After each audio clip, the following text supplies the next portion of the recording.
मम हवै मंगलम। अहो आचार्य भगवान, अहो उपाध्याय भगवान, आप श्री जी ज्ञान के महासागर हैं। आप हमें अप्रत्यक्ष प्रदान करें, जिससे हम इस अपूर्व ज्ञान को ग्रहण, धारण एवं वितरण करने में समर्थ बने। आप श्री जी की महती कृपा होगी। मोरी हंताणा। सभी से सादर जय जी। जय जिनेन्द्र। चैप्टर स्टार्ट करना जय है जिनेन्द्र। संवेद भंग का। संवेद भंग। ठीक है। इसके पहले हम एक बार सारे जो हमारा चार चैप्टर्स हैं, बंध स्थान, उदय स्थान, उदीर्णा स्थान और सत्ता स्थान, तो इसके बारे में एक बार क्विक रिवीजन कर लेते हैं। उसके साथ साथ आपके जब हम साथ साथ आपके बंध स्वामित्व, उदय स्वामित्व वगैरह भी रिवीजन हो जाएगा। ठीक है, तो एक बार देख लेते हैं संवेद भंग। सबसे पहले देखते हैं बंध। बंध स्थान कितने हैं तो बताया है।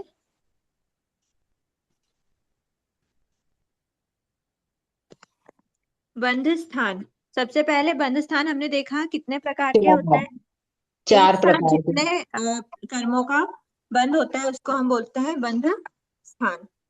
मूल कर्मों की अपेक्षा 8 प्राकृतिक बंध स्थान भी होता है, 7 प्राकृतिक बंध स्थान भी होता है और 6 प्राकृतिक बंध स्थान भी होता है और एक प्राकृतिक बंध स्थान भी होता है। ये हमने कैसे निकाला, तो ये हमने बंध स्वामित्व से निकाला।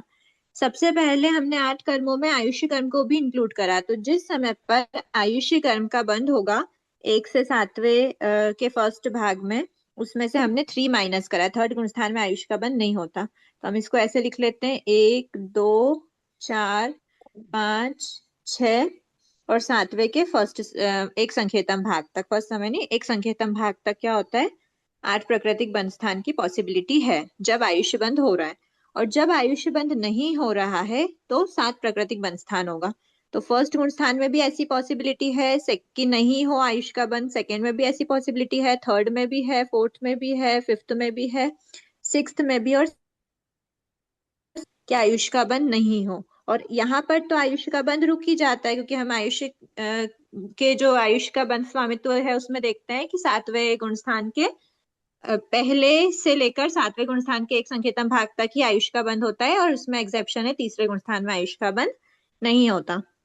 उसके ऊपर तो आयुष्य का बंध वैसे ही रुक गया है, तो उसके बाद 8वें गुण स्थान में भी आयुष्य का बंध नहीं होता, नाइन्थ गुण स्थान में भी आयुष्य का बंध नहीं होता, 10th 11th 12th में भी आयुष्य का बंध नहीं होता है। बट हमको क्या करना है, हमें ये पता है कि सेकेंड स्टॉपेज किसका आता है, वो आता है मोहिनी कर्म के बंध का। तो मोहिनी कर्म के बंध का कहाँ तक है मोहिनी कर्म का बंध, तो 1 से 9 गुण स्थान तक, क्योंकि उसका निमित्त कौन बनता है, उसके बादर कषाय का निमित्त होता है। मतलब बादर कषाय, प्लीज म्यूट कीजिए, बादर कषाय के उदय से ही मोहिनी कर्म का बंध होता है, और बादर कषाय 9th गुण स्थान तक ही होता है, इसीलिए 10th एंड अबव बादर कषाय का उदय नहीं होने से मोहिनी कर्म का बंध नहीं होता। जब मोहिनी कर्म और आयुष्य कर्म दोनों का ही, मतलब आयुष्य तो हमने पहले ही कट कर दिया, फिर मोहिनी का भी बंध नहीं होता, तो फिर 7 प्राकृतिक बंध स्थान इसके बाद नहीं बनता, फिर वो होता है 6 प्राकृतिक बंध स्थान।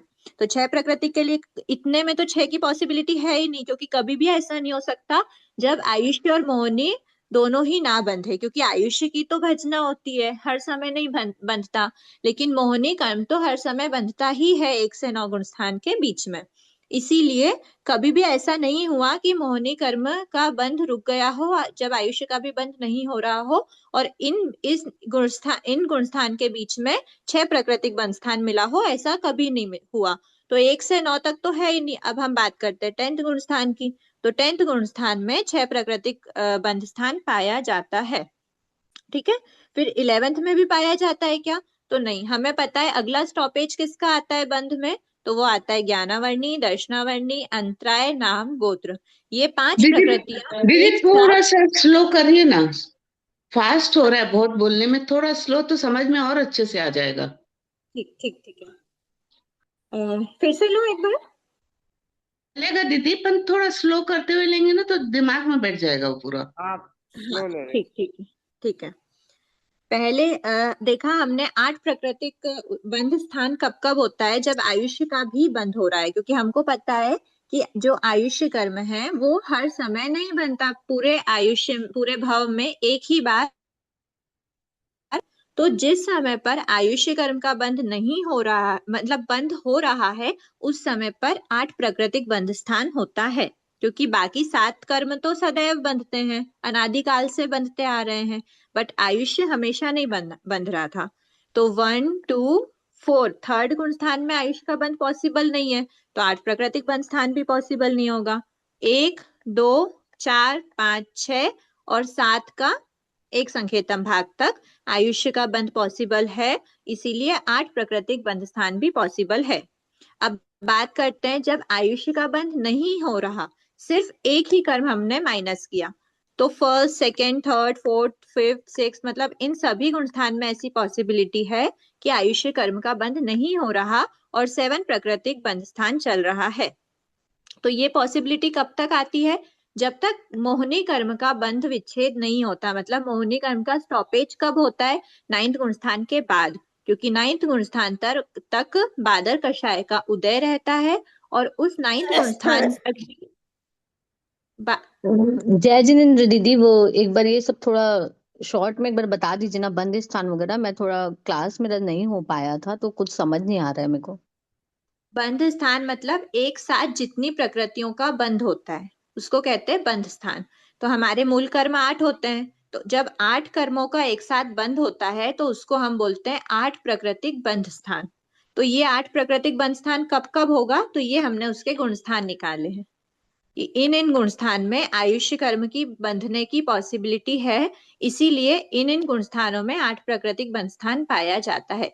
एक जीव की अपेक्षा, कोई भी एक जीव है, आप या मैं या कोई भी किसी भी जीव की बात करें, वो एक साथ अगर एक ही समय पर एक साथ जितने कर्मों का बंध, मतलब जिन जिन कर्मों का बंध करता है, उनके ग्रुप को हम बोलते हैं, उनके समूह को या उनके समुदाय को हम बोलते हैं बंध स्थान।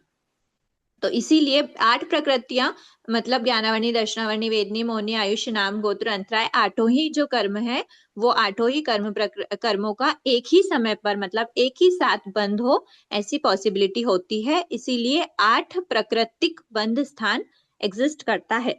आप पेज नंबर 66 खोल के 66 67 खोल के रखना, उसी से हम आगे बढ़ रहे हैं।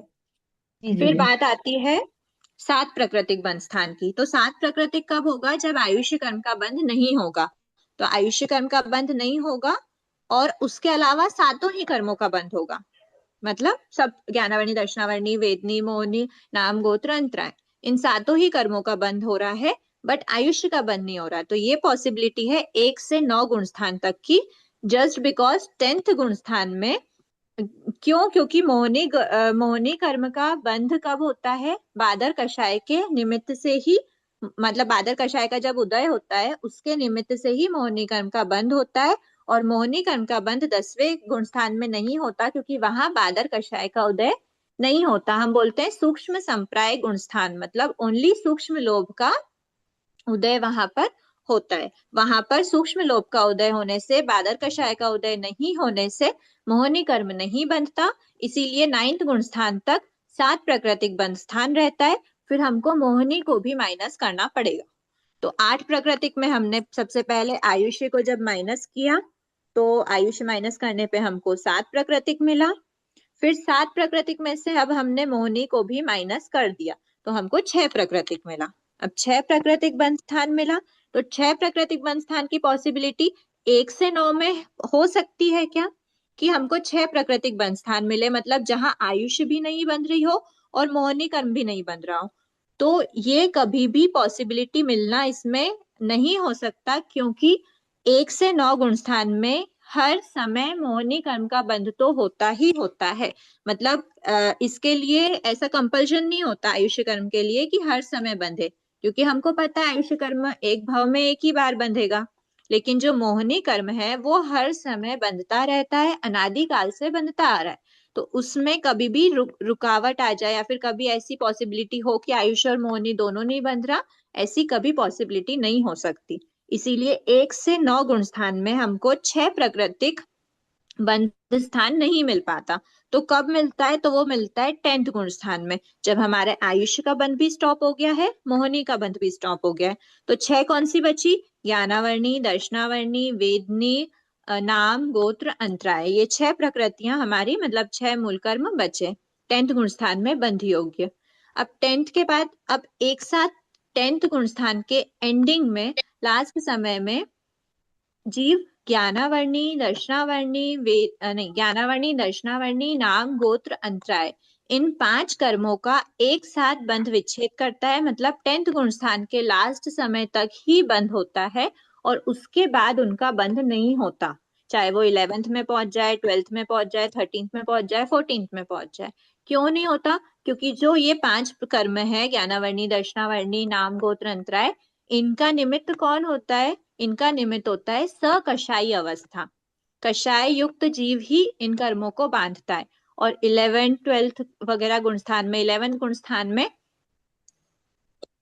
काय का, मोहिनी कर्म का उपशमन हो चुका होता है, वहां पर वो उदय नहीं होता। तो उदय की अवस्था नहीं होती, इसीलिए इन कर्मों का भी बंध नहीं होता। और 12th में तो क्षय हो चुके हैं, मतलब 12th में क्षय नहीं हुए हैं। क्या बताया?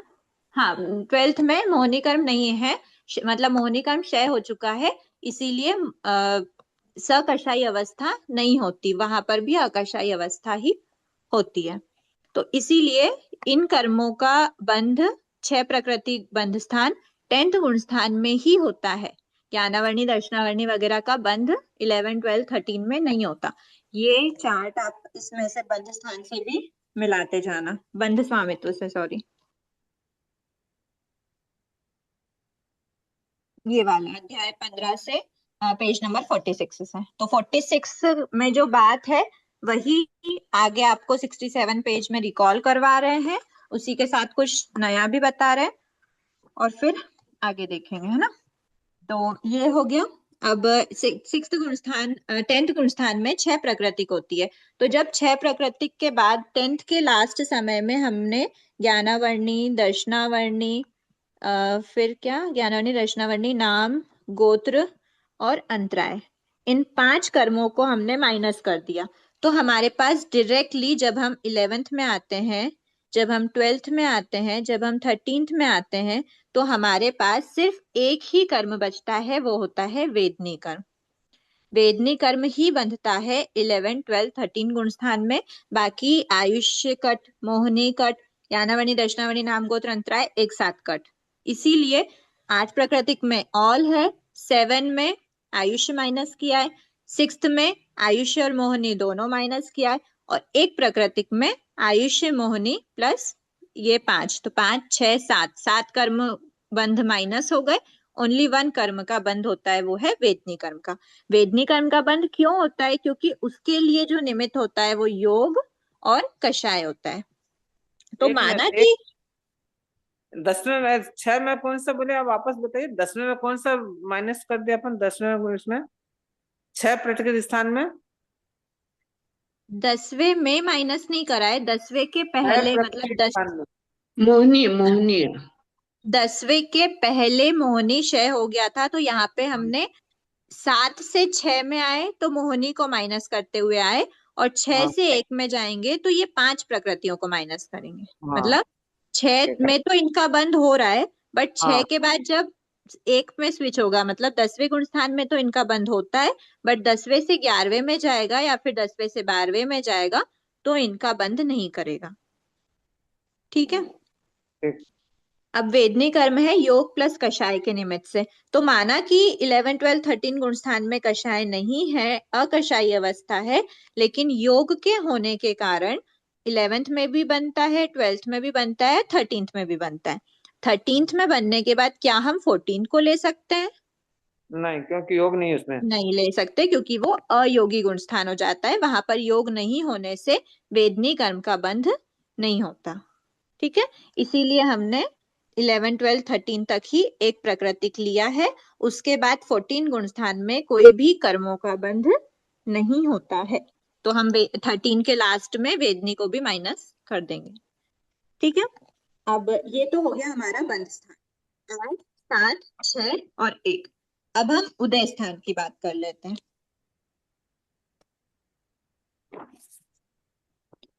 उदय स्थान,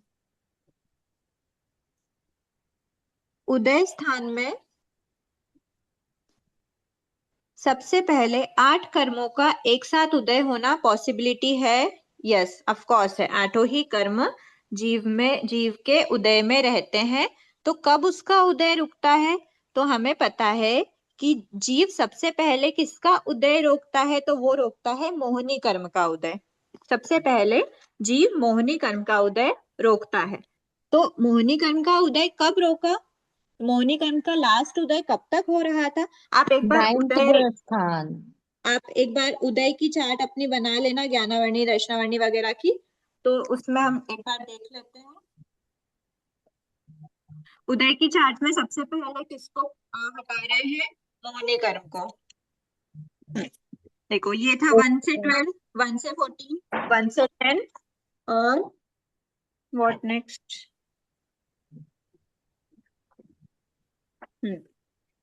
फिर आया 1 से 14, 1 से 14, 1 से 14, 1 से 12। सबसे पहले कौन गया? सबसे पहले मोहिनी कर्म गया 1 से 10। तो मोहिनी कर्म का उदय 10वें गुण स्थान तक होता है। सबसे पहले मोहिनी कर्म को हटाना है, मतलब मोहिनी कर्म का 1 से 10 तक बंद हो रहा था, उसके बाद उसका बंध हट जाएगा 10th के बाद। तो 10th के बाद हटा तो 8 - 1 7 बचा। अब 7 प्राकृतिक कब कब मिलेगा? तो 1 से 10 में तो पॉसिबिलिटी नहीं है। फिर 1 से 7 9। प्रकृतियां मतलब क्या? 7 प्रकृतियां मतलब ज्ञानावर्णी, दर्शनावर्णी, वेदनी, आयु मोहिनी, कर्म को नहीं, छोड़ के। ज्ञानावर्णी, दर्शनावर्णी, वेदनी, आयुष्य, नाग, गोत्र और अंतराय, ये 7 कर्म है। मोहिनी कर्म को हमको छोड़ना है। ठीक है, तो अब अगला नंबर किसका आया? उदय में। तो 12, 14, 10 को तो हमने पहले ही हटा दिया है। फिर 14, फिर 14, फिर 14 और फिर 12। तो अगला नंबर हमारा 12 वाला आ रहा है। तो 12 में कौन कौन से है? अंतराय, ज्ञानावर्णी, दर्शनावर्णी। मतलब अब हमको 12वें गुण स्थान में क्या करना है? 12वें गुण स्थान में 12वें तक है ना, किसका है 12वें तक? तो बताया ज्ञानावर्णी, दर्शनावर्णी और अंतराय, ये 3 को माइनस करना है। तो 7 - 3 करेंगे तो बचा 4। ठीक है, अब इसमें 11 देखना भी है आएगा हमको। ना? 7 एक बार 7 में एक बार 11 भी प्लीज आएगा ना? प्लीज प्लीज थोड़ा सा पेशेंस तो रखिए, बता रही हूँ मैं, स्टेप बाय स्टेप ही मैं ऐसा बता रही थी कि 12th में हमने स्टॉप किया है, यहाँ पर हमने 10th पे स्टॉप किया था, यहाँ पे हमने 12th पे स्टॉप किया है। बट यहाँ पॉसिबिलिटी ऐसी थी कि आयुष्य कर्म जो है वो भले ही 7 के फर्स्ट में स्टॉप हो रहा है और मोहिनी कर्म 9 में स्टॉप हो रहा है। अगर ऐसा चलता कि यहाँ पर भी वैसी ही बात अगर मैं डायरेक्टली कर देती तो यहाँ क्वेश्चन मार्क आ जाता कि यहाँ पे 1 से 7 पूरा क्यों लिया, यहाँ 1 से 9 पूरा क्यों लिया। जब हम 9 के बाद 9 में विच्छेद हुआ तो 10 ले रहे हैं, 10 के बाद विच्छेद हुआ तो 11, 12, 13 ले रहे हैं। तो फिर यहाँ पर भी तो हमको 7 में विच्छेद हुआ है तो 8, 9, 10 8 और 9 लेना था, पर ऐसा हम नहीं कर रहे हैं। जस्ट बिकॉज आयुष्य कर्म का बंध हर समय नहीं होता और इन गुण स्थानों में भी आयुष्य बंध की पॉसिबिलिटी रहती है, इसीलिए हमको 1 से 9 पूरा लेना पड़ेगा। लेकिन जब उदय की बात करें तो मोहिनी कर्म का उदय 10वें तक होता है और बचे हुए ज्ञानावर्णी, दर्शनावर्णी, अंतराय का उदय पूरा 1 से 12 तक होता है।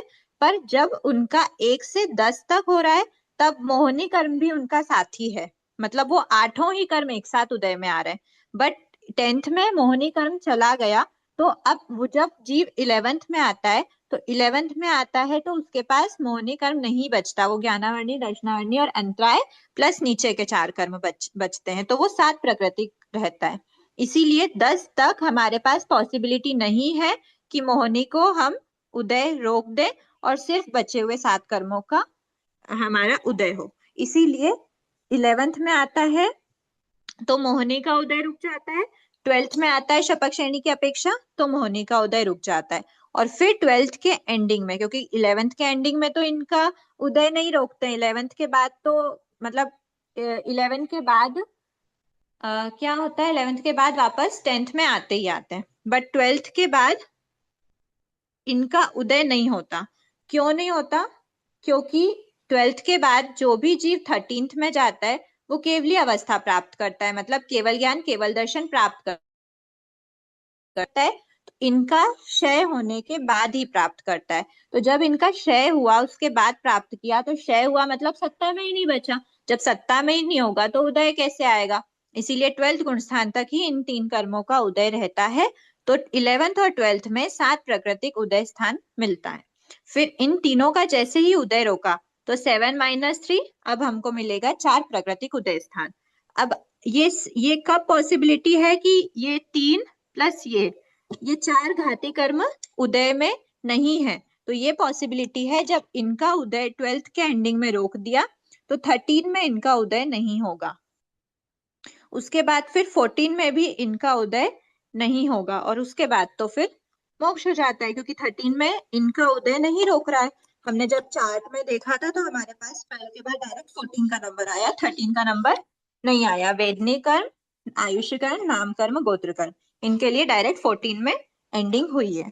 इसीलिए 13, 14 गुण स्थान में ये 13, 14 गुण स्थान में 4 प्राकृतिक उदय स्थान रहता है, और 14 के बाद में फिर ये 4 अघाती कर्मों का क्या कर देते हैं? क्षय कर देते हैं, उदय रोक देते हैं। एक ही बात है, उदय भी रुक जाता है और सत्ता से भी क्षय हो जाता है। ठीक है, अब ये हो गया हमारा 8 प्राकृतिक, 7 प्राकृतिक और 4 प्राकृतिक। फिर गुण स्थान ध्यान में रखना। फिर हम बात करते हैं उदीर्णा की। अगर 13वें गुण स्थान में बोले कितना जाता है वो, तो क्या बोलेंगे?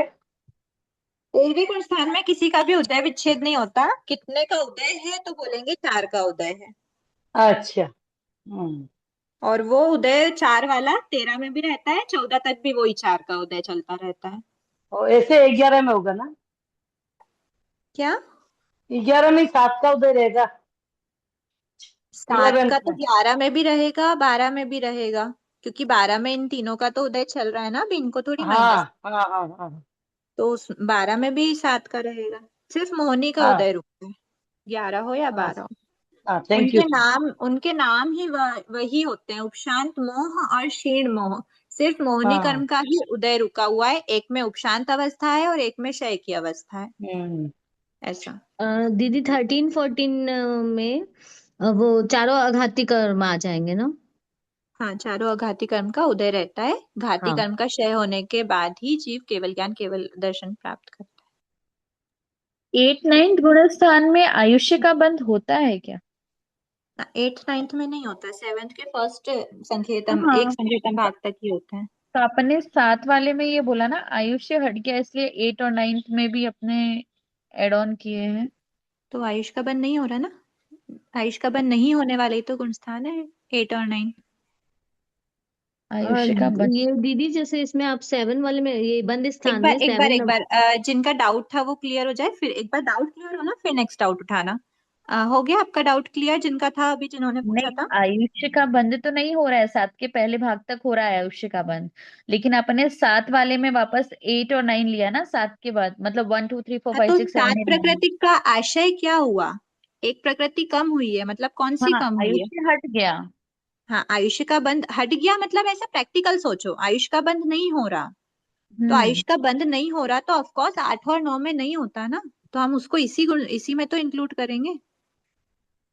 8 और 9 क्या है? आयुष का बंध नहीं होने वाले गुण स्थान है। ऐसी थर्ड की भी बात होती है, थर्ड में भी आयुष का बंध नहीं होता, तो कितने का बंध होगा? तो 7 कर्मों का ही बंध होगा, आयुष का बंध नहीं होगा, मतलब ज्ञानावरणी, दर्शनावरणी, वेदनी, मोहिनी, नाम, गोत्र, अंतर हाँ हाँ, है ना। ठीक है। हाँ आयुष हाँ, का बंध नहीं होने वाले गुण स्थान है ये, तो उसमें 3rd 8 9 तीनों को लेंगे। ठीक है, अ, अब नेक्स्ट आउट पूछिए। दीदी इसमें ये जो 7 नंबर वाला जो लिखा हुआ है बंद स्थान में, उसमें 10th को क्यों इंक्लूड नहीं किया, 10th गुण स्थान को? 10th को इसलिए नहीं किया क्योंकि 10th में, आप बताओ 10th में कितनी प्रकृतियों का बंध होगा? आप निकालो स्वयं से। ज्ञानावरणी का बंध होगा क्या? क्विकली आंसर कीजिए प्लीज, अगर डाउट उठाया है तो। जी ज्ञानावरणी जी का बंध होगा, होगा। दर्शनावरणी का भी बंध होगा, हाँ, फिर वेदनी का भी ज्ञानावरणी, होगा। दर्शनावरणी, वेदनी का भी बंध होगा। मोहिनी हाँ का होगा क्या? हाँ, मोहिनी का भी होगा। मोहिनी का क्यों होगा? 10th तक होता है ना, लास्ट में आखिरी में जाता है 10th के। बंध नहीं होता, बादर कषाय के अच्छा। निमित्त से बंध होता है, तभी तो हमने 9th में माइनस किया है मोहिनी 9th के बाद। जी। 10th गुण स्थान तो सूक्ष्म संप्राय है, मतलब सूक्ष्म कषाय का है, तो वहां पर तो हम्म। बादर कषाय जी गुण स्थान में मोहिनी कर्म का उदय रहता है, लेकिन बंध नहीं होता, बंध 9th में ही रुक जाता है। जी। अच्छा, उदय रहता है, बंद रुक जाता है। जी बंध 9th में रुक जाता है, क्योंकि बादर कषाय के निमित्त से ही मोहिनी कर्म का बंध होता है। और 10th गुण स्थान में बादर कषाय नहीं होता, सिर्फ सूक्ष्म का उदय होता है। ठीक है, जी जी जी आगे बढ़े। जी।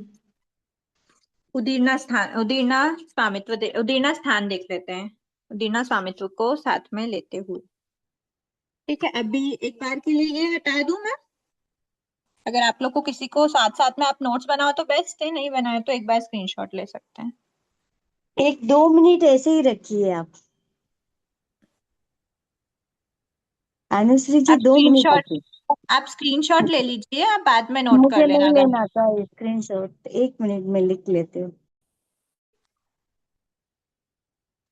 देखो, उदीर्णा स्वामित्व में हमने क्या बताया था, उदीर्णा क्या होती है। उदीर्णा के लिए एक रूल तो ये था कि उदयावलिका के बहिर्भूत प्रदेशों की ही उदीर्णा होती है। उदयावलिका में प्रविष्ट है, प्रविष्ट मतलब क्या, उदयावलिका में प्रवेश कर चुके हैं। उदयावलिका क्या होती है, उदय समय से लेके एक आवलिका तक का जो काल होता है वो कहलाता है एक आवलिका। मतलब उदय आवलिका, उदय वाली आवलिका जो उदय में आ रही है, वहां से लेकर नेक्स्ट फ्यूचर वाली एक आवलिका।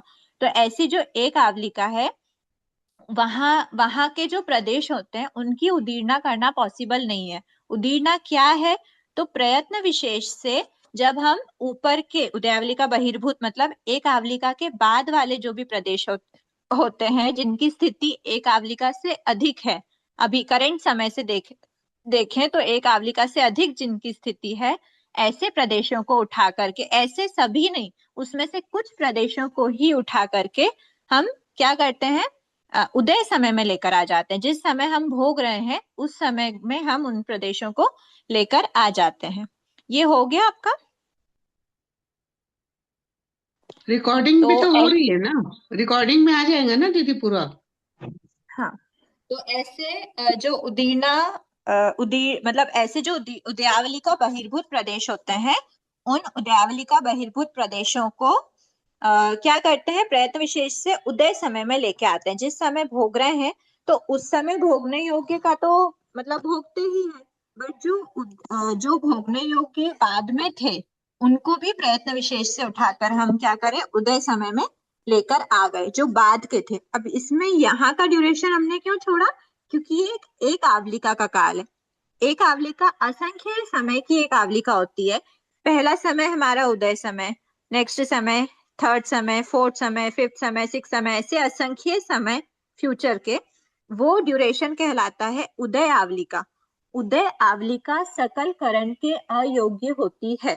मतलब क्या, ना तो वहां के प्रदेशों की आप उदीर्णा कर सकते हो, ना आप वहां के प्रदेशों का संक्रमण कर सकते हो, ना कुछ भी नहीं हो, मतलब कुछ भी पॉसिबिलिटी नहीं होती है। इन प्रदेशों से कोई भी छेड़छाड़ नहीं की जा सकती। तो एक आवलिका के बाद वाले समय से लेकर जो भी हमारी मैक्सिमम स्थिति रही हुई होगी, उस पूरे में से थोड़े थोड़े थोड़े प्रदेश उठाकर हर समय क्या करते हैं, निरंतर हर समय ये उदीर्णा की जाती है, उदय समय में लाया जाता है, उसको बोलते हैं उदीर्णा। तो ये एक आवलिका के भीतर भीतर वाले प्रदेशों की नहीं होती, उसके लिए वर्ड होता है उदयावलिका प्रविष्ट। प्रविष्ट मतलब उदयावलिका में प्रवेश कर चुके। और सॉरी दीदी, बहिर्भूत मतलब, एक बार फिर से बोलिए ना इसको, सॉरी, उदीर्णा को। उदीर्णा, उदीर्णा का अर्थ होता है प्रयत्न विशेष से कि उदय समय में लाना कर्म प्रदेशों को। कौन से कर्म प्रदेशों को, जो उदयावलिका बहिर्भूत है, मतलब ये उदय समय से लेकर एक आवलिका तक का जो काल है, उस काल के बाहर वाली, मतलब उस काल के बाद, एट प्रेजेंट समय है उदय समय, प्रेजेंट समय हमारा, इस समय, इसके नेक्स्ट समय, इसके नेक्स्ट समय, नेक्स्ट समय करके असंख्य समय, जितनी जो एक आवलिका का जो काल होता है, उस एक आवलिका में जो हमारे प्रदेश उदय में आने वाले हैं उनके साथ हम कोई छेड़छाड़ नहीं करते। वो स्वतः ही उदय समय आता है और बाहर निकल जाते हैं। लेकिन उसके ऊपर के जो रहते हैं, मतलब उसकी बाद की स्थिति वाले जो प्रदेश हैं, उनमें से थोड़े थोड़े प्रदेश उठाकर हम उदय समय में लेके आते हैं। मतलब उदय समय में लाना मतलब, उदय किसी भी प्रदेश का उदय आता है मतलब वो आत्मा से बाहर निकल रहे हैं। तो ऐसा बोल सकते हैं कि धक्का मार के बाद वाले प्रदेशों को धक्का मार के बाहर किया जाता है आत्मा से, वो होती है उदीर्णा। और ये उदीर्णा हमेशा चलती रहती है, जब तक उदीर्णा योगी गुण स्थान होता है तब तक हमेशा चलती रहती है, ऐसा मतलब कर्म ग्रंथ ऐसा मानता है। बट दीदी वेदनी धक्का कर्म कैसे मारते हैं? फिर धक्का कैसे मारते हैं? मतलब हमारी आत्मा ही धक्का मारती है। अच्छा, अपनी आत्मा आत्मा को जो धक्का मारती कर्म को बाहर निकालने के लिए। हाँ, कर्मों को प्रयत्न विशेष से धक्का मारती है। धक्का मारने का क्या अर्थ हुआ? जो बाद में उदय में आने वाले थे, मान लो कोई प्रदेश ऐसा है जिसकी स्थिति है 4 घंटे बाद की, मतलब वो प्रदेश आपका 4 घंटे बाद उदय में आने वाला था, तो उसको क्या हाँ। करा आत्मा ने? धक्का मार के इसी समय, मतलब धक्का तो क्या मारा, उसको अंदर से खींच के खींच लेके के आई और लाना, बाहर कर दिया। खींच के हम्म। लाने बोलते हैं उसको। हाँ, खींच के लेके आए और बाहर कर दिया। उदय समय में लाना मतलब बाहर करना। उदय समय का अर्थ ये मतलब होता है, उदय समय है मतलब मतलब अपन बाहर ने उस किया। समय वैसे कर्म करे होंगे तभी वो बाहर निकलेंगे ना, अच्छे कर्म करे होंगे तभी। नहीं, उदीर्णा हमेशा होती है। आप अच्छे कर्म करो, होती क्यों? नरक में हो, कहीं भी हो, कैस नरक योग्य भी क्यों नहीं बांध रहे हो, उदीर्णा हर समय अच्छा। होती है। क्योंकि ओके पूरे ओके के पूरे ठीक। प्रदेश नहीं उठाते हैं ना, कुछ कुछ प्रदेशों को। बराबर। ठीक। ठीक है। तो ये हुआ उदय, ये हुआ उदीर्णा, है ना। अब उदीर्णा के लिए एक रूल तो ये है कि एक आवलिका के भीतर भीतर किसी भी मतलब जो लास्ट आवलिका होती है उसकी उदीर्णा नहीं होती। लास्ट आवलिका मतलब कि एक आवलिका तक की उदीर्णा नहीं हुई। अब मैंने इसको ऐसे समझाया था कि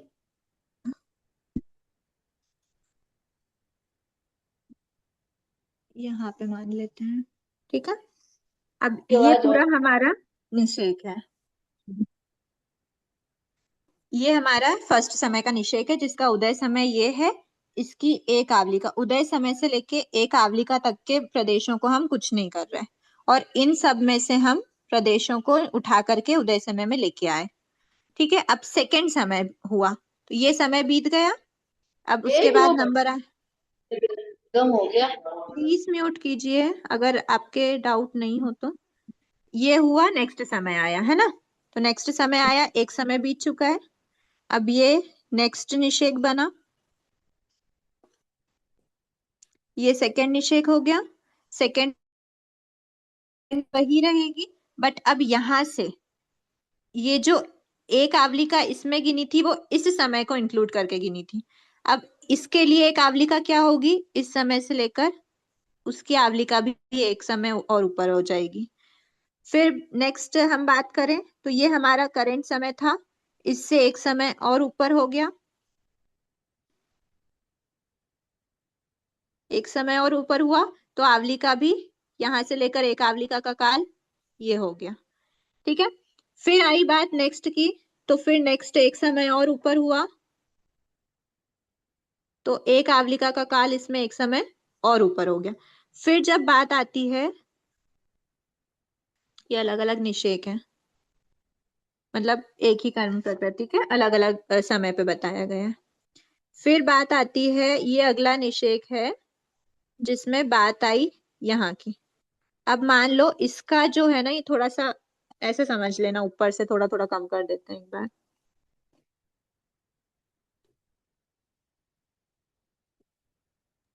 दीदी ये आवली का समय के हिसाब से कम हो रही है, अंतर्मुहूर्त के हिसाब से कम नहीं हो रही है। हाँ, एक आवलिका का अर्थ ही होता है कि आवलिका का क्या अर्थ हुआ? अ, एक समय मतलब असंख्य समय की एक आवलिका, आवलिका एक ड्यूरेशन है। जैसे मैं आपको बोलूं 1 घंटे, तो मैं हाँ अगर आपको 5 बजे से 1 घंटे बोलूंगी तो आप 5 से 6 मानोगे। अगर हाँ। मैं 4 बजे से बोलूंगी तो आप 4 से 5 मानोगे। अगर मैं हम्म। आपको रात के 10 बजे बोलूंगी तो आप 11 बजे तक 1 घंटा मानोगे। तो ये ठीक। आवलिका सिर्फ एक ड्यूरेशन है जिसको हमको उदय समय से काउंट करना होता है। ठीक। उदय समय अभी यहाँ था तो ये आवलिका यहाँ पे आई, उदय समय यहाँ पे था। हम्म। देखो ये प्रदेशों की छेड़छाड़ हुई, इसकी नहीं पॉसिबल थी, हम्म। इनकी पॉसिबल थी, इसकी पॉसिबल नहीं थी, इनकी पॉसिबल थी, इसकी पॉसिबल नहीं थी, फिर इनकी पॉसिबल थी, इसकी पॉसिबल नहीं थी क्योंकि एक आवलिका। फिर क्या हुआ? ये वापस से ये जो हमारा उदय समय था एक समय और ऊपर शिफ्ट हुआ, और ये जो हमारी एक आवलिका का काल था वो एक आवलिका, मतलब ये समझना यहाँ पे आ गई। ये एक आवलिका का काल है पूरा, ठीक है। अब यहाँ तो हमारे पास पॉसिबिलिटी थी कि इनको उठा के उदय समय पर लेके आए, इनको उठा के उदय समय पर लाए, इनको उठा के उदय समय पर, इनको उठा के उदय समय। अब ये ड्यूरेशन ही हमारे प्रदेशों की स्थिति ही इतनी बची, कितनी बची, एक आवलिका। अब एक आवलिका वालों को तो हम उठा के यहाँ ला नहीं सकते, और ऊपर कोई प्रदेश बचे नहीं है, तो अब क्या होगा, अब उदीरना रुक जाएगी, अब उदीरना नहीं होगी। क्लियर हुआ? दीदी एक आवलिका वाले को क्यों नहीं ला सकते? एक आवलिका सकल करण से अयोग्य होती है, ऐसा बोलते हैं, कोई भी छेड़छाड़ नहीं कर सकते उसमें, कुछ भी नहीं होता। मतलब अभी तो आपने सिर्फ उदीरना पढ़ी है, ऐसे संक्रमण के बारे में डिटेल पढ़ोगे आप, बहुत बहुत सारी चीजें होती है। इस एक आवलिका के अंदर अंदर कुछ भी छेड़छाड़ नहीं कर सकते, ना तो इन एक आवलिका का उपशमन कर सकते, ना ही इन एक आवलिका का मतलब संक्रमण कर सकते, उदीरना नहीं कर सकते कुछ। एक आवलिका सकल करण के अयोग्य होती है। जितने भी करण आप पढ़ोगे, 8 करण होते हैं, वो 8 करण के सकल करण के अयोग्य होती है, ये फैक्ट है मतलब, ठीक है। नहीं तो तो अब अनुश्री ये जी, जो आवलिका में जो प्रदेश है ना, वो तो फिर ऑटोमेटिक क्षय होते रहेंगे ना, वो निकल जाएंगे ना आत्मा वो से। तो स्वतः निकल रहा है, यहाँ का स्वतः निकला, ये स्वतः निकला, ये स्वतः निकला, ये स्वतः निकला, अब ये वाला भी स्वतः निकलेंगे। यही ओके। बताया ना हमने कि इनकी उदीरना नहीं कर रही, ये स्वतः निकलते ही जा रहे हैं ना, एक एक एक एक आगे बढ़ ही रहे हैं हम, तो वो उदय समय से ही तो बाहर निकल रहे हैं। मैंने लास्ट वाली आवलिका में द्विचरम वाला नहीं बैठेगा। द्विचरम क्या होता है? द्विचरम का मतलब तो सेकंड लास्ट होता है। हाँ तो वही तो, इसमें लास्ट वाले में नहीं, बाकी तो सब में तो द्विचरम आवलिका तक मनोदीर्णा हो जाएगी ना। हाँ, दीदी चरम आवलिका की नहीं होगी। हाँ ठीक है, आप और आगे पहुंच गए हो। मैं हाँ एकदम बेसिक लेवल पे वापस ठीक रिवाइज ठीक। कर रही थी कि ये जो एक आवलिका है, लास्ट आवलिका, वो लास्ट आवलिका में उदीरना स्टॉप हो गई। यहाँ तक उदीरना हो रही थी, बट लास्ट आवलिका में स्टॉप हो गई। तो ये जो है वही द्विचरम वाली बात वही हो जाती है कि ये लास्ट आवलिका का ही एक पार्ट है। तो लास्ट द्विचरम आवलिका तक उदीरना हुई, और एक आवलिका, द्विचरम आवलिका बस इसीलिए बोलते हैं, द्विचरम आवलिका मतलब सेकेंड लास्ट। तो हमको सेकेंड लास्ट मतलब लास्ट को हटाना है, लास्ट को नहीं इंक्लूड करना। तो लास्ट को जब हम इंक्लूड नहीं कर रहे, तो इससे यही पता चल रहा है ना कि लास्ट में उदीरना नहीं हो रही, तो ऑटोमेटिकली हम सेकेंड लास्ट पे स्विच हो जाएंगे कि कहाँ तक हो रही है, तो सेकेंड लास्ट तक हो रही है, लास्ट में नहीं हो रही, ऐसा। तो इसीलिए हम उसको द्विचरम आवलिका बोलते हैं। दीदी मतलब ये जितनी भी नीचे की जो खाली जगह है वो एक आवलिका मानी गई है क्या? हाँ, ये पूरी एक आवलिका मानी है, और ये उदय आवलिका है, और ये उदय हाँ आवलिका बहिर्भूत प्रदेश है, मतलब उदय आवलिका के बाहर। और तो एक आवलिका के अंदर कहलाते हैं उदय आवलिका प्रविष्ट, मतलब प्रवेश किए हुए। बराबर है। अभी जो एक आवलिका की जो जगह है प्रविष्ट की, उसकी उदीरना नहीं होती है ना, नहीं होती। और ऊपर जो है वो उसकी उदीरना होती है। हाँ, उसको उठा के, उसमें से भी पूरा की पूरा नहीं उठाते, कुछ प्रदेशों को उठा के उदय समय में लेके आते हैं। अच्छा, इसके लिए आवलिका कम हो के ऊपर जाते गए और एंड में खत्म हो गई, सिर्फ एक आवलिका बची और बाकी सब खत्म हो गए थे प्रदेश अपने, है ना? वैसे ही प्रदेश समझना है खत्म ना नहीं दीदी? हुआ है, प्रदेश खत्म नहीं हुआ है, प्रदेश किस वजह से खत्म हुआ है, तो वो स्थिति ही उतनी उतनी थी ना। ये तो मैंने क्या आपको पांच पांच बार में बता दिया, ऐसे तो कितनी ही बार में होता है, तब जाके स्थिति खत्म होती है उसकी। ओह, अनादिकाल से कितनी कितनी मैक्सिमम स्थिति हम बंधे हुए हैं। अच्छा, मतलब ठीक है ठीक। एक आवलिका का बहुत सूक्ष्म काल है, बहुत सूक्ष्म काल है एक आवलिका तो एक आवलिका की बात करें, और स्थितियां तो कोड़ा कोड़ी सागरोपा में बांध के रखी है, तो वो क्षय करने में तो बहुत सारे टाइम निकल जाता है अंतिम आवलिका में पहुंचने पे। पर जब हम उस अवस्था के बारे में डिस्कस करते हैं, जैसे ज्ञानावर्णी दर्शनावर्णी का एग्जाम्पल ले लेते, तो ज्ञानावर्णी दर्शनावर्णी का क्षय कब होता है, तो 12वां गुण स्थान है, 12वें गुण 12वां। स्थान तक उसका रहता है, और 12वें गुण स्थान के लास्ट समय में उसका क्षय होता है। और जब जीव 13वें में आता है तो ज्ञानावर्णी दर्शनावर्णी अंतराय नहीं रहता। तो ये नहीं लास्ट रहता। समय में मतलब उसकी लास्ट सत्ता यहाँ तक थी। अब जो हम्म। लास्ट सत्ता यहाँ तक थी, अनादिकाल से जीव के पास सत्ता सत्ता सत्ता में रहते हुए, जब वो 12th गुण स्थान में आया, और यहाँ भी उसकी सत्ता थी, तो उदीरना हो रही है, हो रही है, हो रही है, हो रही है, हो रही है, हो रही है, उदय चल रहा है, मतलब उदय, ये उदीरना को सबसे ये ध्यान में रखना कि जो प्र, जो प्रकृति उदीरना, जो प्रकृति उदयमान होती है उसी की उदीरना हो रही है। अगर हम्म। अभी आपके मनुष्य गति का उदय है, तो अभी आपकी हम्म। देव गति की उदीरना नहीं हो रही होगी, अच्छा। जो जो उदयमान होता है उसी की उदीरना। तो ज्ञानावर्णी दर्शनावर्णी वगैरह इसमें क्या बोलते 12वें हैं, गुण स्थान का। 12वें गुण स्थान में उदय रहता है। तो उदय तो उसका लास्ट समय तक है, बट लास्ट समय के अलावा यहाँ पे उसकी सत्ता भी तो जा रही है ना। अब सत्ता जब यहाँ पर एंडिंग लास्ट सत्ता यहाँ तक बची, तो हमको पता है ना कि ये अगर लास्ट सत्ता है तो उस लास्ट सत्ता के एक आवलिका का जो ड्यूरेशन है वहां पर उदीर्णा नहीं हो सकती, इसीलिए नहीं हो हमको यहाँ सकती। की एक आवलिका माइनस करनी पड़ती है। तो उदय तो लास्ट समय तक होता है, बट उदीर्णा कहाँ तक होती है, तो उदीर्णा होती है एक आवलिका माइनस करना। एक माइनस आवलिका माइनस करने का क्या अर्थ हुआ, चरम आवलिका, चरम मतलब लास्ट, चरम में नहीं होती तो कहाँ तक होती है, तो द्विचरम तक होती है। द्विचरम। ओके, बढ़िया, ठीक है दीदी, आ गया मेरे ध्यान में। दीदी धन्यवाद। हर जीवों की उदीर्णा अलग अलग होगी ना उसके पुरुषार्थ के हिसाब से? ऐसा कभी सुनने तो नहीं आया कि उदीर्णा का भी अलग अलग लेवल हो। अच्छा, मतलब सब जीवों की उदीर्णा एक समान चलेगी ऐसे? एक समान चलेगी ये भी नहीं कुछ कंफर्म कह सकते। मैं उदीर्णा रखती हूँ ये कंटिन्यू क्वेश्चन। चलती है, बताया ना दीदी आपने, उदीर्णा कंटिन्यू कंटिन्यू चलती तो है। चलती है, कंटिन्यू तो चलती है। उनका प्रश्न ये है कि जिन हम बोलते हैं कि यहाँ पर, शायद मैं अगर उस प्रश्न को समझी हूँ तो, कि यहाँ पर जितने प्रदेश हैं उन प्रदेशों को लेके नीचे आते हैं उदय समय में, तो क्या कोई एक जीव ऐसा है जो बहुत सारे प्रदेशों को लेके आ जाए, क्या जीव ऐसा है जो उसके कंपैरिजन में कम प्रदेशों को लेके आए, शायद उनका प्रश्न ये है। तो मैं हाँ, पूछती हूँ एक बार। यही क्वेश्चन था। दीदी हाँ तपस्या करते हैं तो क्या होता है, बहुत सारे कर्मों की उदीर्णा ही होती होंगी ना, अशुभ कर्मों की।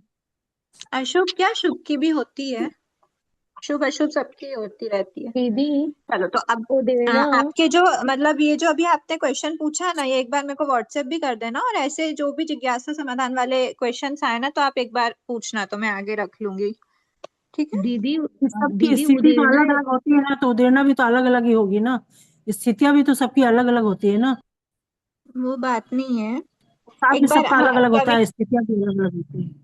नहीं नहीं उससे रिलेटेड नहीं है वो। कविता जी आप कुछ पूछ रहे थे। जी चलो वो हम्म उदीर्णा स्थिति घात का ही रूप है क्या? स्थिति घात का रूप नहीं बोल सकते। स्थिति घात तब होता है जब पूरी की पूरी प्रकृति की ही स्थिति को हटा दिया जाता है। यहाँ पे पूरी स्थिति नहीं हुई, मतलब ऐसा मानते हैं, ऐसा बोल नहीं सकते, पर ऐसा अंडरस्टूड होता है कि अगर हमारे आत्मा में कोई एक भी प्रदेश, वैसे एक प्रदेश एग्जिस्ट नहीं करता, अनंत प्रदेश ही एक साथ होते हैं, बट अनंत नहीं, असंख्य संभावना, असंख्य प्रदेश, अनंत नहीं, अनंत प्रदेश ही होते हैं। तो अनंत प्रदेश हमारी आत्मा में एक समान स्थिति वाले होते हैं, पर ऐसा लॉजिकली सोच सकते हैं कि अगर कोई प्रदेश, एक भी प्रदेश रह गया उस स्थिति का, तो हम ऐसा नहीं बोल सकते कि हमारी आत्मा से वो स्थिति चली गई। उस स्थिति पे जब हम आएंगे, मतलब उस ड्यूरेशन पर जब हम आएंगे, तो भले ही हमारा एक प्रदेश बाहर निकले, पर हमारा प्रदेश का उदय हो रहा है, ठीक है। इसीलिए स्थिति घात मतलब सारे प्रदेशों को हटा देना। तो स्थिति घात वो अलग है, स्थिति घात में सारे प्रदेशों को हटा दिया जाता है, पर उदीर्णा में कुछ प्रदेशों को ही नीचे लाते हैं। और तो दीदी यहाँ दीदी प्रदेशों की संख्या कम कर रहे हैं हम उस स्थिति में से। हाँ, संख्या तो कम होगी, पर हम उससे ज्यादा बढ़ा देते हैं जब हम बंद कर रहे होते हैं तो, हाँ वो तो है। है ना। मतलब चलो आगे उदीर्णा में देखिए। उदीर्णा में पर्टिकुलर एक ही प्रकृति को लेंगे पहले अपन।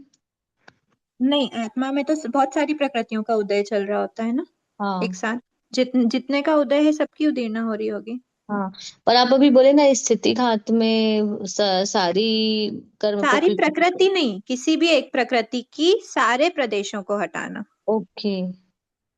एक प्रकृति है, उसके सारे की सारे प्रदेश उस स्थिति वाले हट गए, मतलब सारे प्रदेशों की स्थिति कम हो गई, उसको बोलते हैं स्थिति घात, ठीक है। जी।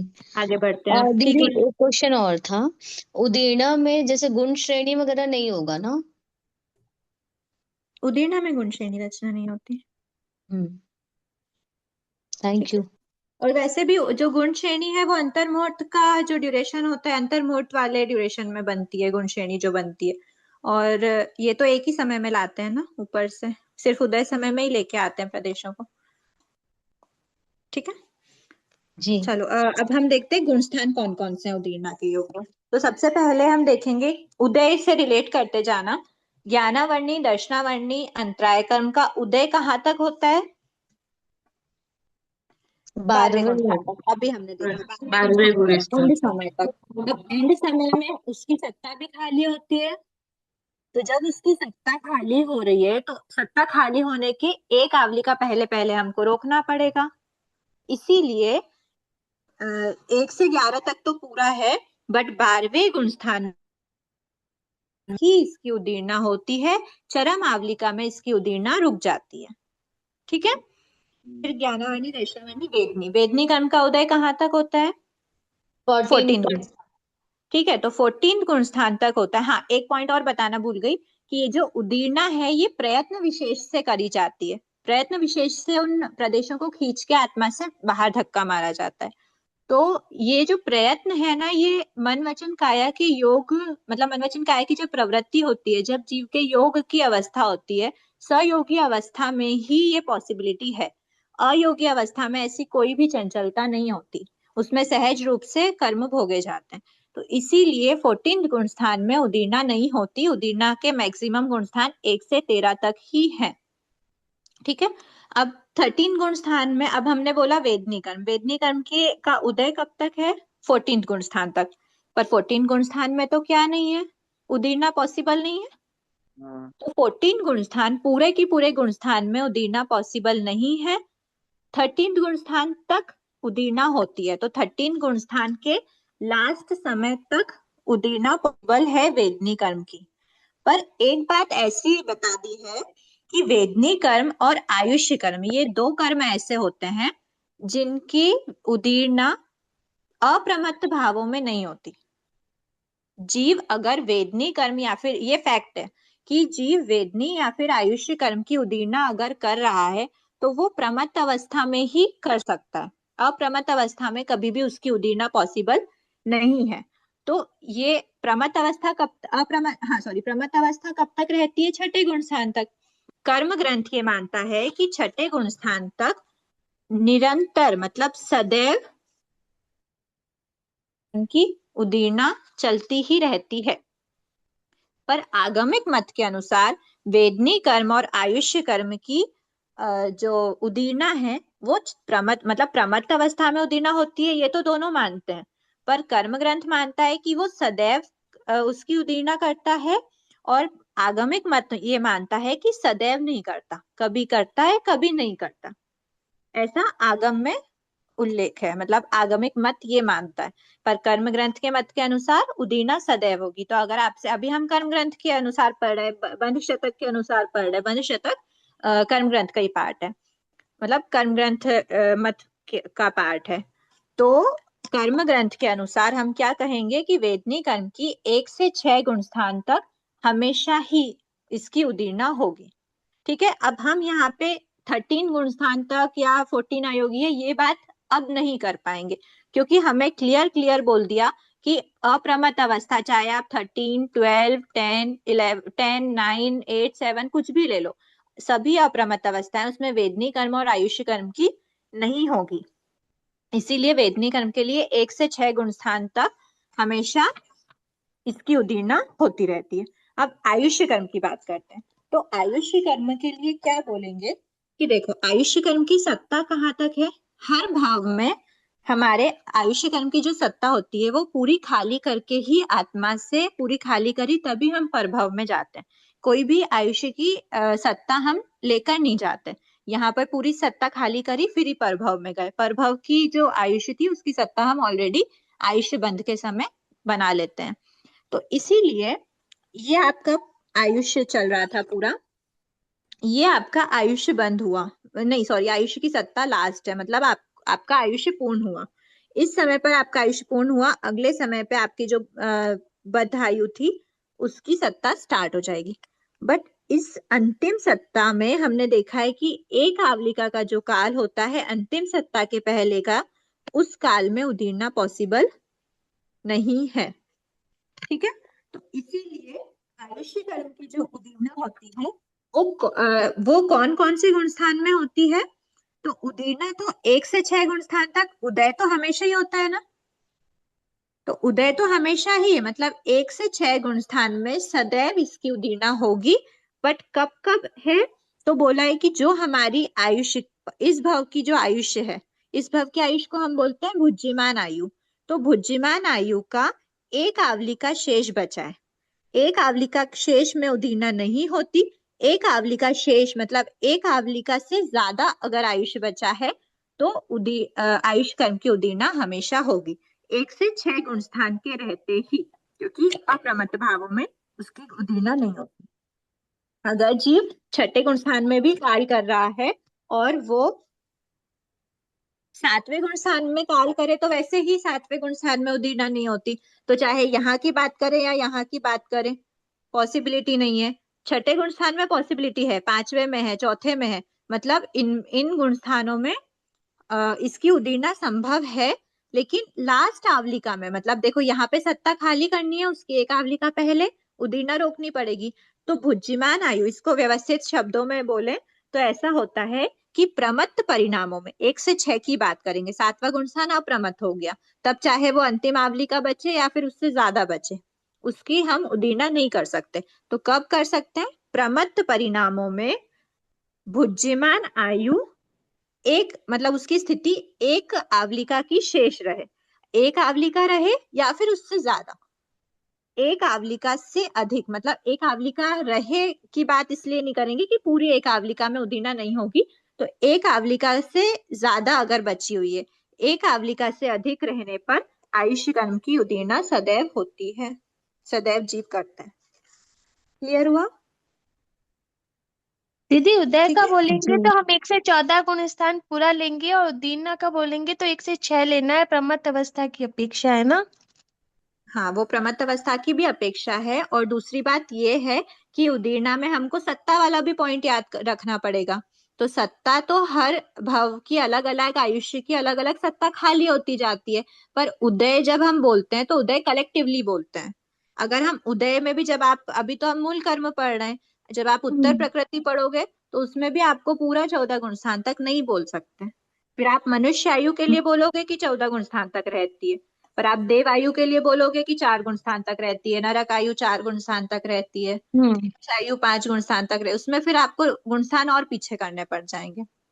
तो यहाँ अभी मतलब अगर ऐसे लेना है तो सत्ता को भी ऐसे देख के ही लेना है ना, कि क्या? इतनी सत्ता है तो अगर यहाँ ये हाँ हाँ, एक, हाँ तो उदीर्णा यहाँ की बात सत्ता कर रहे को हैं तो भी, हाँ। रेस्पेक्टिवली, क्योंकि हर हर आयुष्य की ऐसा नहीं होता ना कंटिन्यूअसली। अगर हम बोले तो उस आयुष्य की सत्ता, भले ही सत्ता की जब हम बात करेंगे ना, अभी आप सत्ता स्थान पढ़ोगे, सत्ता स्वामित्व पढ़ोगे, उसमें सत्ता हम उसकी हमेशा ही मानते हैं, 14 गुण स्थान तक पूरी सत्ता रहती है, भले ही वो डिफरेंट डिफरेंट आयुष्य की सत्ता हो।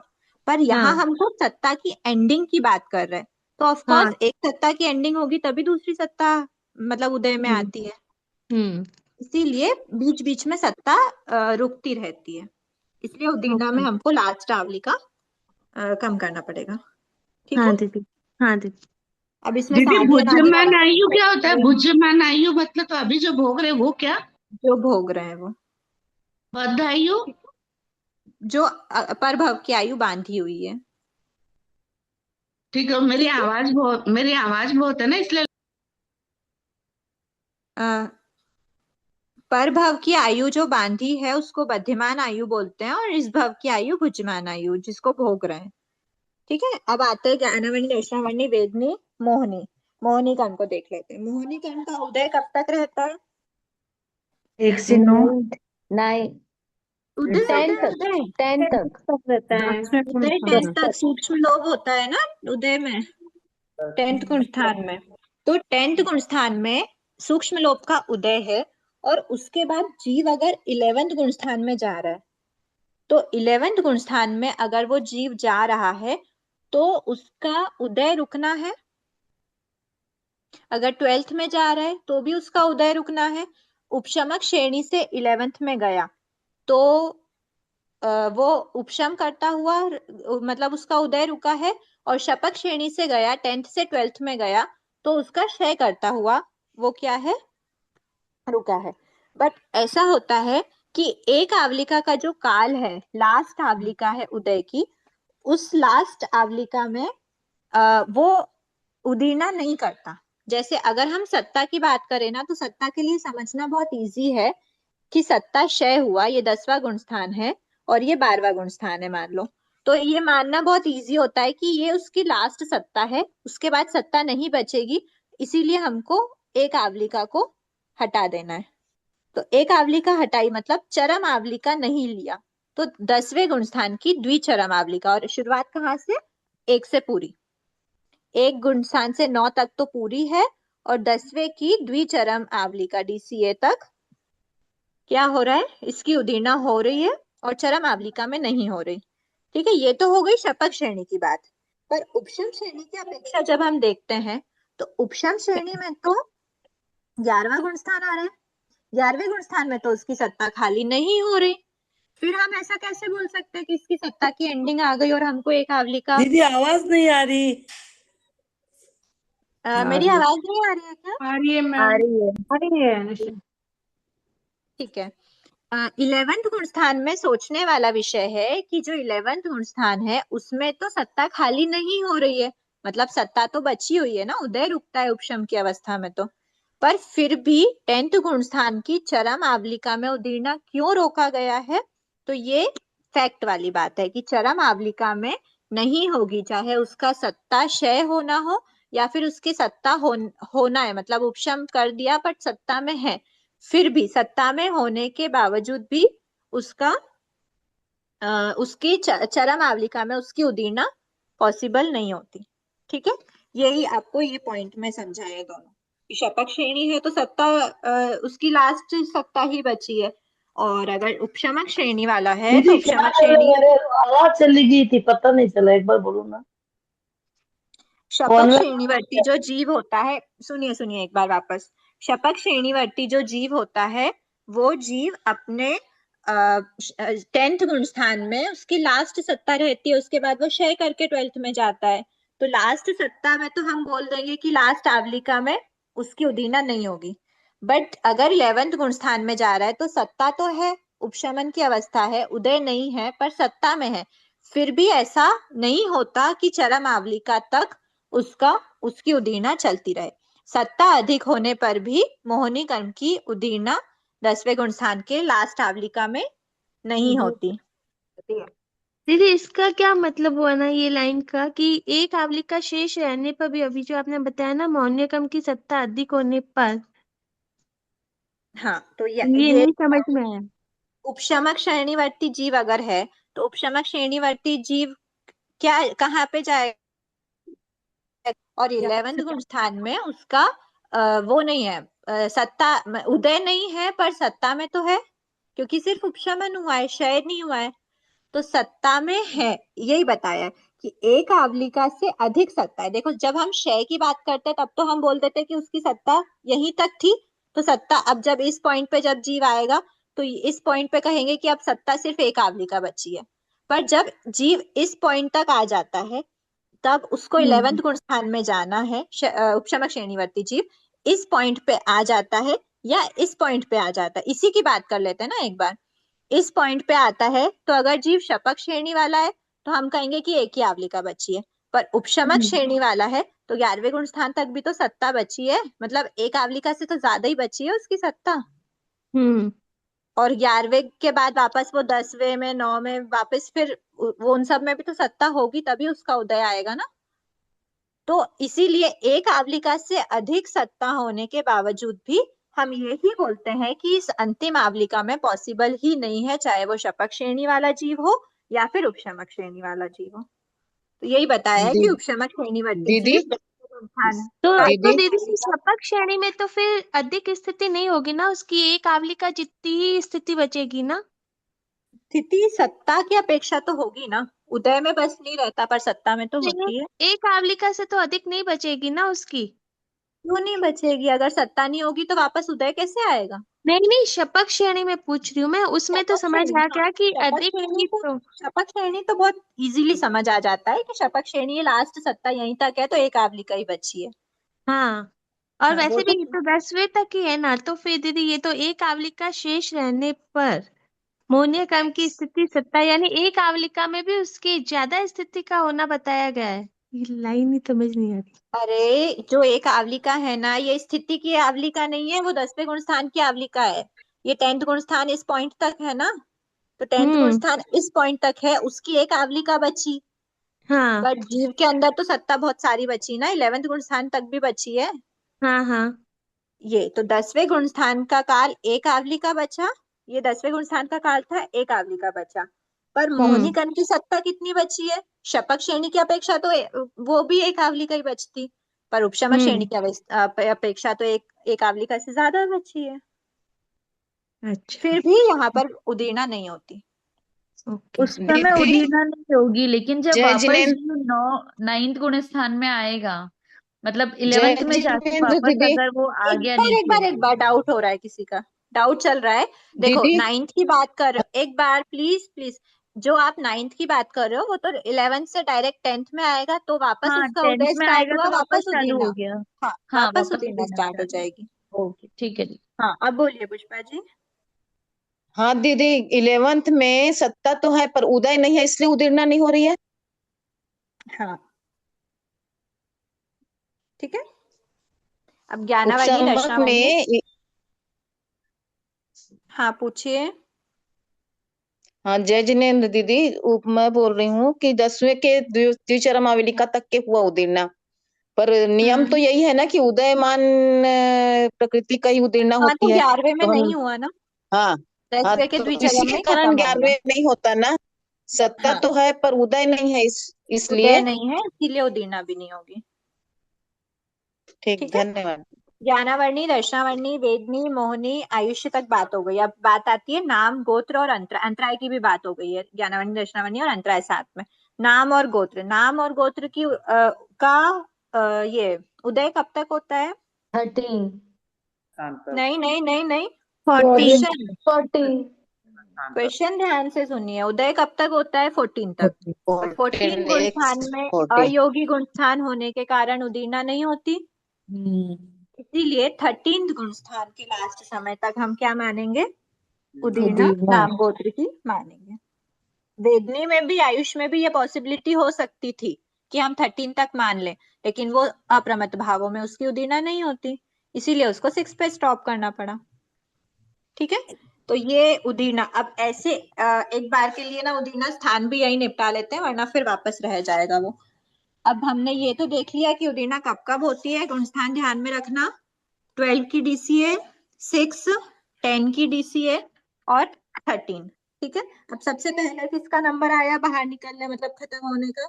6 का, वेदनी और आयुष। ठीक है, तो एक साथ 8 प्रकृतियों की उदीर्णा पॉसिबल था, ये उदीर्णा है। एक साथ 8 की उदीर्णा हो रही है, पॉसिबल है, यस। 1 से 6 गुण स्थान तक सभी की उदीर्णा हो रही थी। अब 1 से 6 गुण स्थान में भी ये जो आयुष्य वाला जो पॉइंट है उसको हम ध्यान में रखेंगे कि कब उदीर्णा नहीं हो रही है। तो बताया हमने कि जब आयुष्य की लास्ट आवलिका जो है वो बची हुई नहीं, मतलब वो लास्ट आवलिका नहीं है, तो वो बात ध्यान में रखने की है कि आयुष्य काल करने के एक आवलिका पहले उदीर्णा रुक जाती है। उसके अलावा 1 से 6 गुण स्थान में हमेशा 8 मतलब 1 से 6 गुण स्थान में हमेशा, हाँ, सदैव 8 प्राकृतिक उदीर्णा स्थान रहता है, मतलब 8 ही कर्म की उदीर्णा चल रही है एक साथ। अब 6 के बाद किस किस का माइनस हुआ? तो 6 के बाद हमारा वेदनी कर्म और आयुष्य कर्म माइनस हुआ है। वेदनी कर्म और आयुष्य कर्म क्या हुआ? माइनस हुआ। तो माइनस हुआ। अब अगला नंबर किसका आया था उदीर्णा स्थान में? 6 प्रकृति। नहीं नहीं नहीं नहीं नहीं, माइनस 8 में से 2 माइनस किया तो 6 आया। अब अगला नंबर किसका था? उदीर्णा विच्छेद में ज्ञानावर्णीय, 10 का डीसीए दर्शनावर्णीय था। और अंतराय।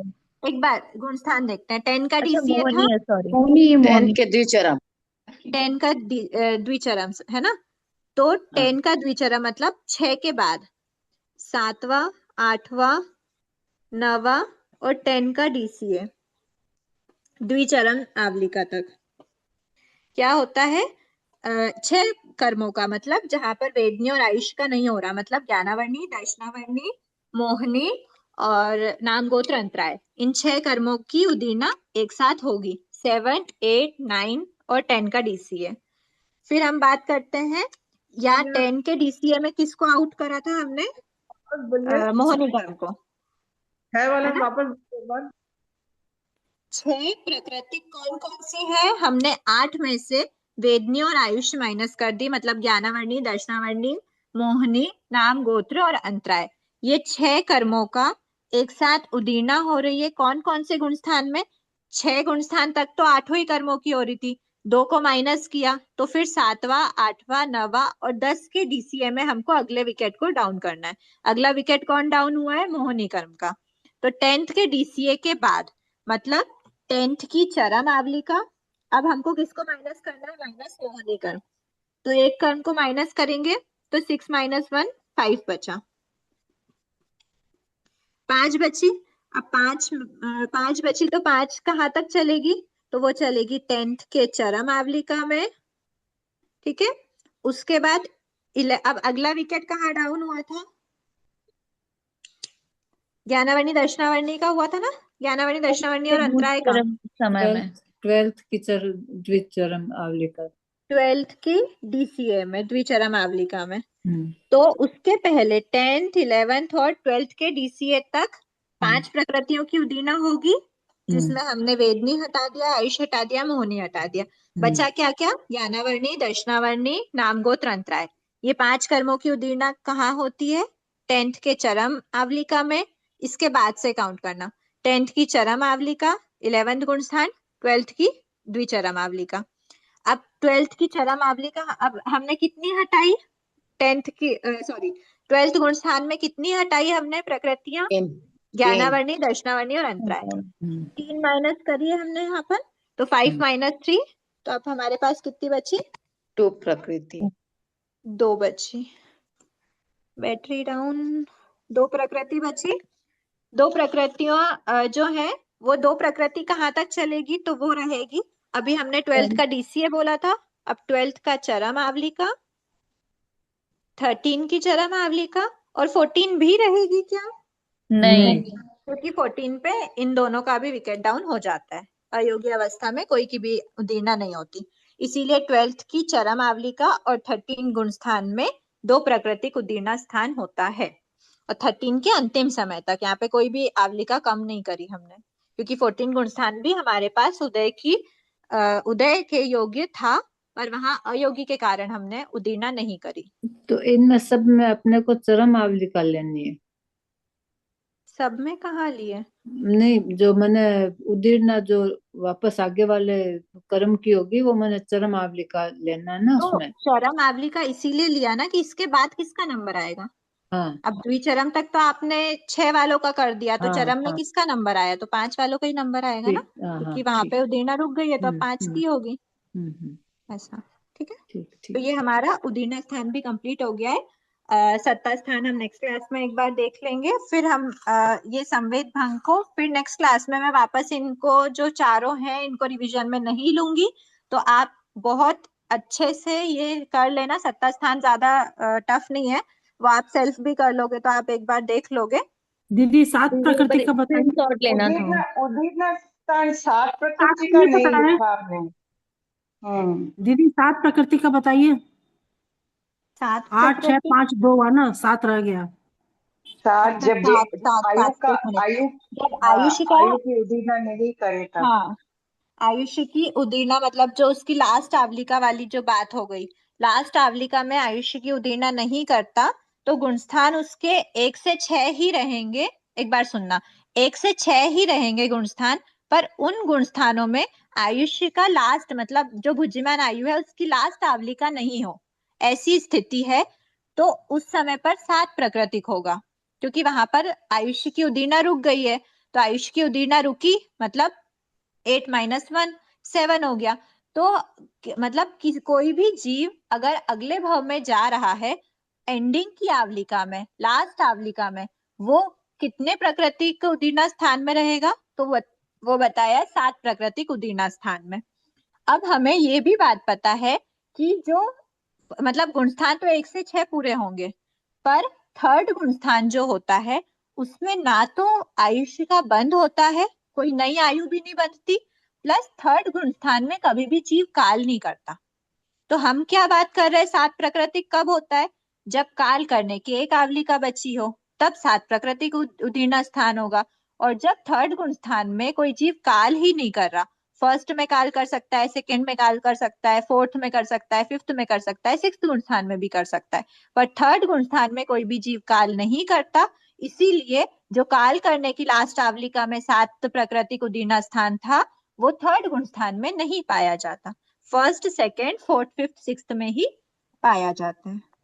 ठीक है, इसमें सात प्राकृतिक थर्ड भी गुण ऐड कर स्थान लेना। में क्यों नहीं होता दीदी? काल क्यों नहीं कर थर्ड गुण स्थान स्वभाव में? से ही नहीं करते, स्वभाव से ही ऐसी अवस्था में या तो कोई भी जीव सम्यक दृष्टि अवस्था में काल करेगा या फिर मिथ्या दृष्टि अवस्था में ही काल करेगा, बीच की अवस्था में काल नहीं करता। ठीक है, दीदी आज ये इतना ही समझ रखते तो हैं। गए हैं, दीदी ये समझ तो गए, लेकिन एग्जाम में इतना लॉजिक लगाएंगे तो क्वेश्चन सॉल्व ही नहीं कर पाएंगे ना, तो इसको याद करना। आप लॉजिक तभी लगा पाएंगे जब आपका कॉन्सेप्ट क्लियर होगा। आपका कॉन्सेप्ट एक बार क्लियर हो गया तो आप अपने उपयोग से ये सब निकाल लोगे। तो इतना निकालने का तो वहां पर टाइम नहीं रहेगा ना, तो एकदम उलझ जाएंगे वहां पर। नेगेटिव नहीं बोलना है, आप सब कुछ कर सकते हो। मैं अनंत शक्ति संपन्न आत्मा हूँ। आज क्लास को इतना ही रखते हैं। अहो आचार्य भगवान, अहो उपाध्याय भगवान, आपकी कृपा से जो ज्ञान हमने सीखा है वह ज्ञान हमारे भीतर विनय की अभिवृद्धि करे, सहनशीलता का विकास करे, सरलता को बढ़ाए, हम निष्क्रिय बने, अनासक्त बने, पांचों इंद्रियों पर विजय प्राप्त करें और शीघ्र ही परम वितरागता को प्राप्त करें। हमसे हुई अविनय साधना के लिए क्षमा करें। सभी से क्षमा याचना।